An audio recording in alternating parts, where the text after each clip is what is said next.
All right, back to inheritance law, keeping in mind that what we're going to talk about today also applies to wills, trusts, and intestate succession. We just introduced this here at the end of intestate succession, but it will apply throughout the rest of the course. Again, as a review from last class, we got introduced to some special relationships that also apply throughout the class. A half-blood is treated as a whole blood.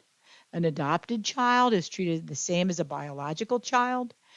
It severs the ties to the natural parent and they become inserted into the adopting parent's family tree, with the exception of the step parent adoption.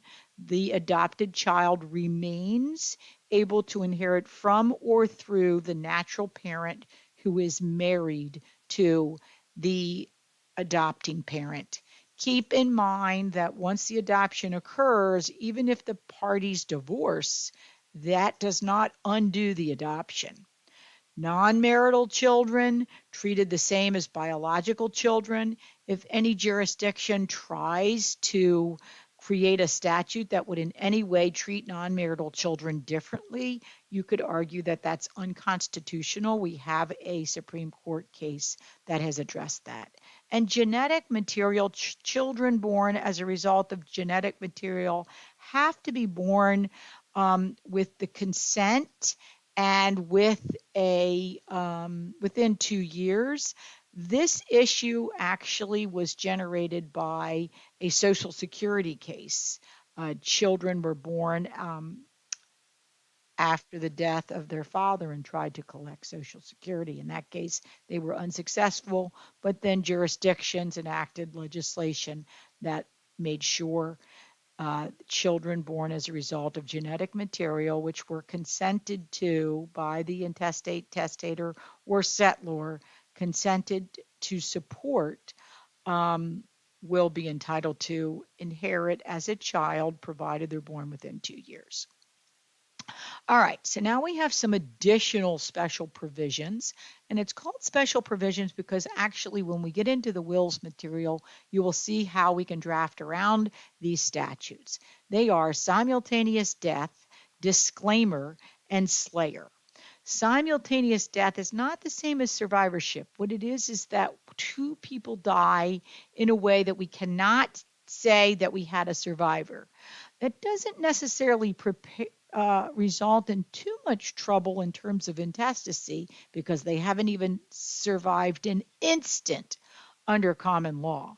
However, when you have jointly held property, that becomes a major problem. And so the Simultaneous Death Act will tell us what to do when people die simultaneously. A disclaimer means saying no to inheritance. And what you do, depending on whether or not it's an intestacy, a will, or a trust, you treat the disclaimant as predeceasing. And what about a slayer, someone who intentionally kills the decedent? They shouldn't be able to inherit based on their bad act. Well, that's correct. Under the Slayer statute, Maryland was one of the last jurisdictions to enact a Slayer statute. We treat the slayer as predeceasing, which allows the descendants of the slayer to take under the laws of intestate succession. And we would just look to the will to see who would take if the slayer had predeceased, and also the same with the trust. All right, so let's talk about simultaneous death. Basically, plane crash, car crash, two people dying where there is no evidence to show that one survived the other. So for intestate succession, we administer spouse one's estate, no spouse, spouse two's estate, no spouse. So anyone with whom the intestate or testator or settlor died simultaneously with is treated as predeceasing. So we treat each spouse as predeceasing the other. Joint property is severed. Now, so half would go through each joint tenant's estate. And we would need a statute to tell us to do that, because otherwise the virtue of joint property is to pass to a survivor, but you don't have a survivor in simultaneous death. All right, we need a separate statute. It's the Courts and Judicial Proceedings article. Um, no evidence to support one died before the other. And again, it's mostly relevant in these non-probate arenas like joint property or insurance, because the survivorship requirement of 120 hours, 30 days, or an instant would be enough. Note that we will be looking at this again because in some cases you may not want married persons to die simultaneously. You may not want the Simultaneous Death Act to kick in and split everything and have two estates as opposed to one. So you will draft around the Simultaneous Death Act. We take a look at the Vilwalk case, think about the plan. Did these people die simultaneously? Why did Mary want them to die simultaneously? Okay. We will then look at disclaimer, saying no to inheritance. Why in the world would someone want to duck the inheritance? Well, there's all types of reasons. Maybe you don't need the money. Maybe you're bankrupt. Um, Maybe your creditors are, waiting for you to inherit. It's basically saying no. What happens when someone disclaims is that you are treated as predeceasing. Again, this is a separate statute. It actually is rooted in the Internal Revenue Code because people disclaim for tax reasons.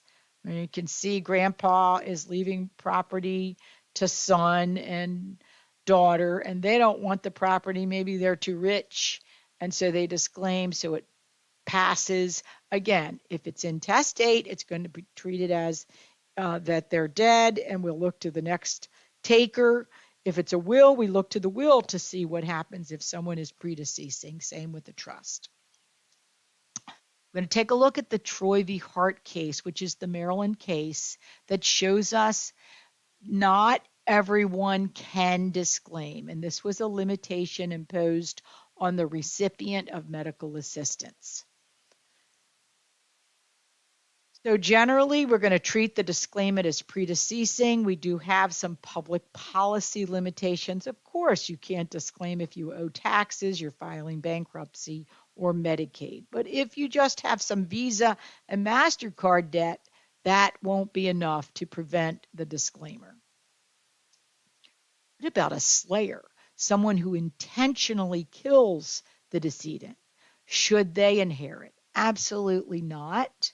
We need a separate statute, remembering that not only do we not want the slayer to inherit, but we don't want the slayer to be able to be a personal representative of the estate or trustee. So we need a statute that goes beyond just treating them as predeceasing, also with respect to non-probate assets.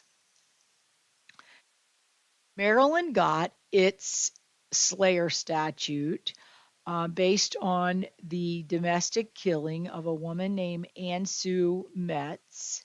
And the husband had killed the wife, and they owned everything as tenants by the entirety. And the husband survived. And from jail, he used a power of attorney to withdraw money to pay his lawyer.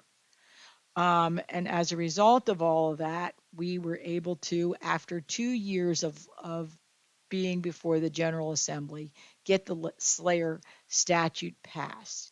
Now, keep in mind, the slayer does not lose the slayer's portion of the property.